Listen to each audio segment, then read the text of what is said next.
nearby radiation effects, but also from fallout.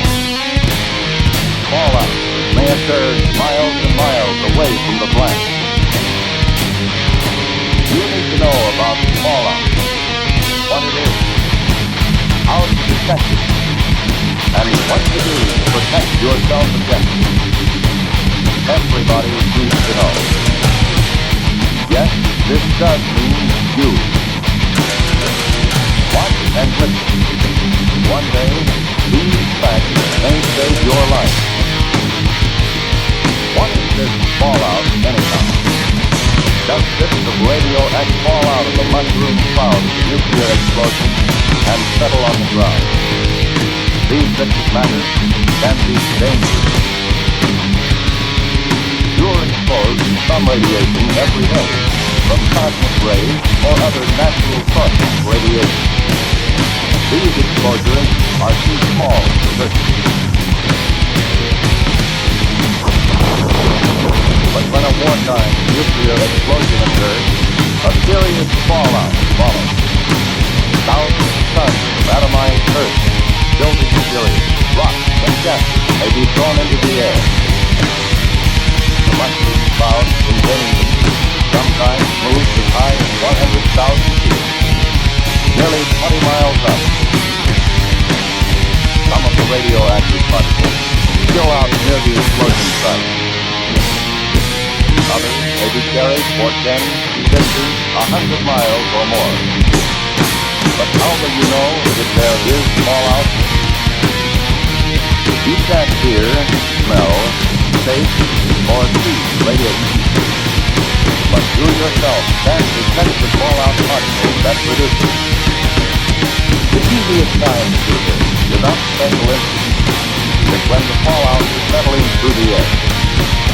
It starts any time from about 1/2 hour to several hours after the explosion, depending on how far away you are, and it continues to fall for an hour or longer. Usually you can see the fallout. So if there has been an explosion of a nuclear weapon within a 200 miles, you should suspect every unusual concentration of dust in the air of being fallout. After an explosion in daylight, watch any unusual accumulation of dust. At night, put a white or light-colored plate outside. Examine it every 15 minutes or so. If dust accumulated on the plate, treat it as fallout. The particles in that fallout behave like miniature X-ray machines, sending out radiation in all directions. If there are many particles, and if you are exposed to them long enough, you will be hurt. Others will be watching for that fallout, of course. Experts will estimate the probable path and speed of approaching fallout and find it exposure. But it may come before you hear any details by radio or otherwise. You must take precautions, whether you hear their reports or not. Who are you? A man who If radio stations are operating, you will hear reports, especially on the Conelrad frequencies 640 or 1240 on your AM dial. As soon as it is safe for specially protected crews to get out into the open, these highly trained civil defense radiation detection teams will make a thorough check of radiation levels and characteristics. Those facts will be relayed to you by radio as fast as they come into civil defense headquarters in your area. Information from the radiation monitoring team will be combined and analyzed by experts manning a central radiation control point. These experts, who know just how fast harmful radiation reduces in force, can predict when it will be safe for people to come out of shelter and resume normal tasks. We have warned that you may have to act before you get any detailed report. Just what can you do if fallout comes your way? Find the best shelter you can. The more solid substance you can put between yourself and the fallout, the better. considerable protection. In a house, best sit on the floor, away from doors and windows. Or if you can, find a location with additional walls, in the center of the building. A basement is even better if the house has one. Large buildings, such as apartment or office buildings, give good protection. The thick, heavy masonry of their walls and floors makes it hard for radiation to get through. Basements, inside rooms, or corridors on the lower floors are safest. The basement of any house or building will become a good improvised shelter if you block the windows with sandbags and place other sandbags on the floor above the shelter area. If you don't have sandbags, thick, solid layers of books, magazines, or newspapers, or even a series of file cabinets standing close to each other can cut the radiation danger. In some parts of the country, there are storm cellars or outside vegetable storage cellars. They may be used as shelters from fallout. If you plan to use such a cellar or your basement or any other shelter, stock it with food and supplies. To equip and supply your shelter area, you need some of the same things you might take on a vacation camping trip. First, sleeping equipment to fit your shelter area. Folding cots, or sleeping bags and blankets. Then, food and water. There should be at least a 2-week supply. You'll want plenty of fruit juices and lots of your family's favorite canned food. The drinking water supply should be rotated often to be sure it's fresh. And don't forget such basic needs as sugar, salt, pepper, and other seasoning that your family ordinarily uses. Now, some equipment. A radio is very important. It should be a battery portable with spare batteries. A transistorized radio is best. The batteries last longer. Next, you need light in the form of flashlights and a battery-operated lens. Then, a good first aid kit. Now, plates, cups, silverware. A can opener and a bottle opener are important. Add to these things enough closed containers to take care of garbage and human waste. Especially if there will be children in the shelter, include some books and magazines, papers and pencils, maybe 1 or 2 small, simple games.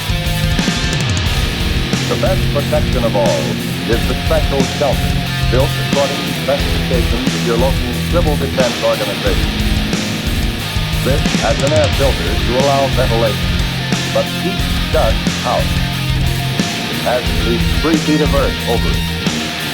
It would be a good idea to go right now to your local civil defense office to secure plans for the type of shelter you want, and then to get busy on construction. Plans are simple, using standard materials. So maybe you can do the job yourself. But all this special shelter talk won't help very much if you are caught way out on the open road. If that happens, keep driving until you see a building, maybe a house or barn, church or school. Drive as close to the building as you can. Then get yourself and your family out of the car and take cover in the building. If you live on a farm and have sufficient warning, get your animals under cover and give them enough food and water to last several days. And if you can, cover any piles of hay or harvested crops that may be outside. If the explosion has been some miles away, you will have time to fill tubs and other containers with water before fallout arrives. All locations where outside dust does not penetrate will be safe storage points for water. Whatever kind of shelter you find, settle down and make the best of it. If there are others with you, help them by being as calm as you can, and don't be discouraged. You can go out for very brief periods if you are well covered and keep the dust off your skin. Wear heavy boots or shoes and pants tucked in or tied around the bottom. Keep dust out. If any dust gets on you, brush it off promptly. When you have a chance, wash it off. That dust can burn your skin. But what happens if you do get exposed to a great deal of fallout? Food or water has been contaminated by the dust, internal damage may occur. When dust has been left on skin, there will be skin burn. When you have been near dust too long, there may be radiation sickness. Exposure can even cause death. If you have had considerable exposure, you will vomit and grow weak. But after a few hours, this sensation will pass. And by the next day, you may have had the last. Even if you have been exposed to excessive fallout, you may eat and drink just as you normally would. But don't force yourself. Whether you have had these symptoms or not, if civil defense radio announcements have said that radiation has been high in your section, keep an eye on your condition for the next few days. Watch especially for these developments in the 2 weeks following exposure. Return of nausea, sore throat, bruise spots developing without any known reason, loss of hair. These conditions, or nosebleed, or diarrhea, should be reported to a doctor or to the nearest first aid station set up under civil defense plans. Unless civil defense teams have warned that your area is still dangerously radioactive, you can get out and work to help yourself and help others. Although fallout can be deadly, your chances of avoiding damage from it are much better if you follow the directions we have given you.